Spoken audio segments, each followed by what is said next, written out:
Pose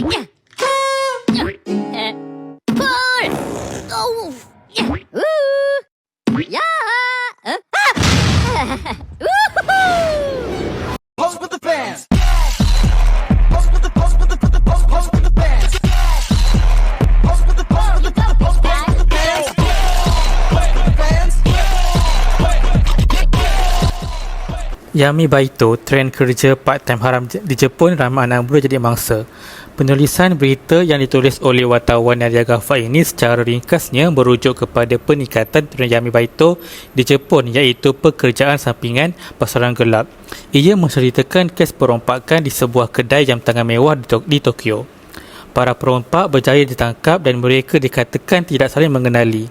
Berita ini juga menjelaskan bahawa Yami Baito semakin menjadi fenomena di negara itu. Banyak remaja terperangkap kerana memerlukan wang dan terpengaruh dengan iklan-iklan yang menggunakan janji manis. Okay, next. Untuk 7 langkah dekonstruksi penulisan media. Langkah yang pertama, headline berita sama dengan konteks penulisan berita, iaitu Yami Baito trend kerja part-time haram di Jepun, ramai anak muda jadi mangsa. Langkah yang kedua, wartawan tidak open the freezer kerana berita ini ditulis berdasarkan sumber berita lain, iaitu Kyodo News, CBS. Langkah yang ketiga pula, I untuk independen kerana sumber hanya mengeluarkan pernyataan berdasarkan kejadian yang berlaku tanpa memihak kepada mana-mana pihak. M pula untuk multiple sources, iaitu Polis Metropolitan Tokyo, bekas pendakwa raya Mikio Uhera dan Prof Hiroshi Tsutomi. V pula untuk not verifiable kerana terdapat satu sumber, iaitu Polis Metropolitan Tokyo, yang hanya disebut secara umum tanpa menyatakan nama anggota polis tersebut. AI pula untuk authority, iaitu Polis Metropolitan Tokyo, bekas pendakwa raya Mikio Uhera dan Prof Hiroshi Tsutomi. Langkah keempat pula, dari segi ketulusan dalam proses pembuatan berita ini, penulis dianggap tidak jujur kerana perkara yang ditulis adalah berpandukan daripada sumber yang tidak jelas.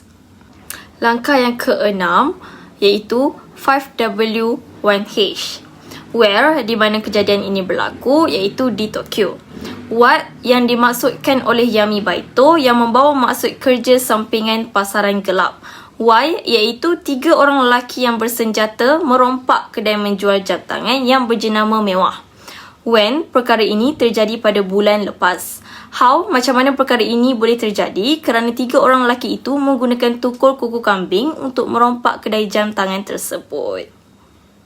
Bagi kecerahan maklumat, untuk penulisan berita ini terdapat kecelaruan maklumat yang berlaku, iaitu dari petikan yang di-highlight.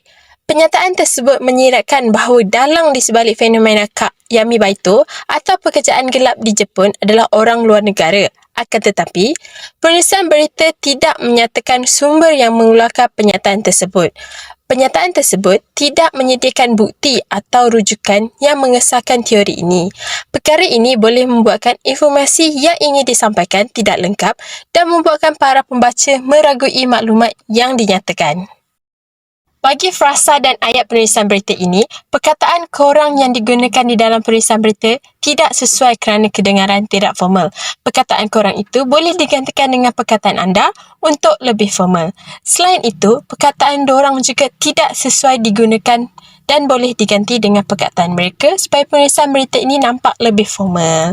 Dan akhir sekali, petikan tersebut tidak meletakkan tanda petikan bagi menandakan ayat tersebut dipetik daripada bekas pendakwa raya, iaitu Maiko Uhera. Tanda petikan digunakan untuk menandakan bahawa sumber yang bercakap petikan tersebut. Jadi, petikan ini boleh menambahkan tanda petikan bagi bahawa petikan itu disebut oleh sumber-sumber yang berkenaan.